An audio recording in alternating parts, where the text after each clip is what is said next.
চড়ে উঠবে, টাওয়ার গুলো ভেঙে খান খান, পাহাড় গুলো ভেঙে দুমড়ে মুচড়ে যাবে, মানুষগুলো বিক্ষিপ্ত পতঙ্গের মতো নিক্ষিপ্ত হবে, সাগরের পানির মাঝখানে দাউ দাউ দাউ দাউ দাউ দাউ করে আগুন জ্বলতে শুরু করে দিবে।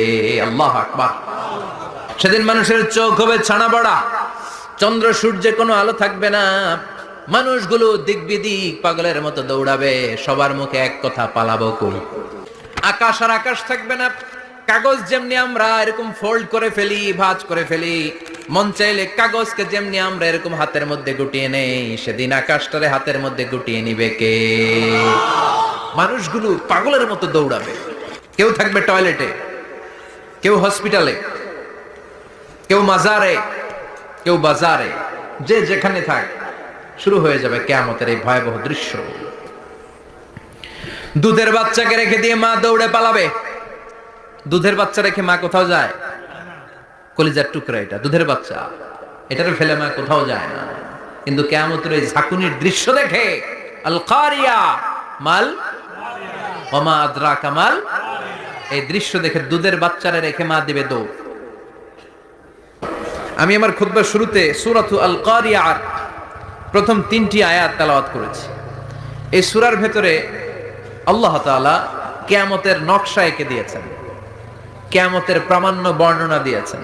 কিয়ামত যে একদিন হবে, এই পৃথিবী যে ধ্বংস হয়ে যাবে, এটার ব্যাপারে সবার অগাধ বিশ্বাস আছে তো? না সন্দেহ সন্দেহ লাগে? সন্দেহ আছে কারো? এই পৃথিবী একদিন থাকবে না, ভেঙে চুরমার হয়ে যাবে, খান খান হয়ে যাবে, সব ম্যাসাকার হয়ে যাবে। আমি থাকবো না, আপনি থাকবেন না, আমরা কেউই থাকবো না, থাকবে একজন, তিনি কে? এটার নাম কিয়ামত, যেটার ব্যাপারে বিশ্বাস না থাকলে ইমানের ঘাটতি চলে আসবে, ঠিক কিনা? তো সেই কিয়ামতের দিনটা কেমন হবে, এর দৃশ্যটা কিরকম হবে, এর নকশা খুব সংক্ষিপ্ত পরিসরে মাত্র 11টা আয়াতে আল্লাহ তুলে ধরেছেন। আপনি মনোযোগ দিয়ে কানগুলো খরগোশের মতো খাড়া করে যদি কথাগুলো শুনেন, আপনার মনে হবে আপনি এখানে বসে কিয়ামত চোখে লাইভ দেখতেছেন। লাইভ, আল্লাহ এমন ভাবে বলেছে, সুবহানাল্লাহ পড়েন। তা আসুন আমরা সরাসরি কিয়ামতকে দেখে আসি। আসলে কিয়ামতটা কেমন বর্ণনা করছেন কে? আল্লাহ। সূরার নাম হচ্ছে সূরাতুল কারিয়া। কি নাম? আওয়াজ করে উত্তর দিতে হবে। সূরার নাম আল কারিয়া। চিৎকার মেরে বলেন, সূরার নাম কি? আল কারিয়া। এটা মাক্কি সূরা। কি সূরা? বিশ্বনবীর জীবনের 2টা পর্ব, একটা মাক্কি পর্ব আর একটা মাদানী পর্ব।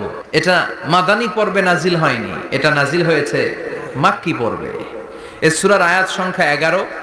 এটা কোরআনের 101 নম্বর সূরা। এটা আল কোরআন আল কারীমের 30তম পারায় অবস্থিত একটা সূরা। আমাদের অনেকেরই মাশাআল্লাহ মুখস্থ আছে, আছে না? ইমাম সাহেব নামাজে প্রায় পড়ে, অনেকেরই মুখস্থ। শুনতে শুনতে কবে যে মুখস্থ হয়েছে আমাদের নিজেরাও জানি না। সুবহানাল্লাহ পড়ে। কোরআনের ভিতরে খালি বরকত, এটার সাথে লাগলেই বরকত, মসজিদে গেলেই বরকত। মনের অজান্তে আমরা এই সূরাকে মুখস্থ করে ফেলেছি। কিন্তু এই সূরার ভেতরে যে আল্লাহ কিয়ামতের এত চমৎকার নকশা এঁকেছেন, এত প্রামাণ্য বর্ণনা দিয়েছেন, এটা আমরা অনেকে জানিই না।